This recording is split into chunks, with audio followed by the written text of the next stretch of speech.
Direktur Utama BPJS Ketenagakerjaan Elvin G. Masasia memaparkan, semester pertama tahun 2015 BPJS telah mengelola dana sebesar 203 triliun rupiah, di mana dana milik pekerja sebesar 157 triliun rupiah.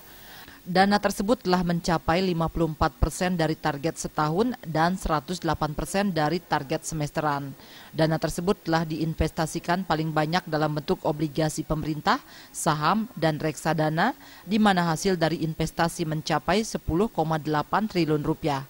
Hingga saat ini dana yang dikelola dengan kewajiban yang harus dibayarkan, perbandingannya masih jauh. Itu jauh lebih besar dibandingkan kewajiban. Aset kita ini 203 triliun. Kewajiban itu lebih kurang sekitar 179 triliun.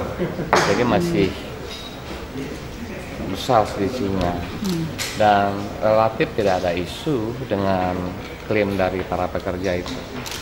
Yang sekarang ini menjadi concern kan bagaimana agar prosesnya sesuai peraturan yang berlaku. Nah, tapi dari sisi kemampuan kita nggak ada isu. Kita bisa membayarkan seluruh klaim tersebut. Adanya PP nomor 55 tahun 2015, BPJS dapat mengalokasikan investasi dalam bentuk properti maksimal 30%.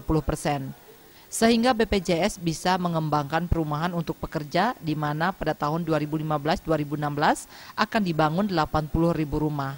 Purnama dan Alit Setiawan, Bali TV.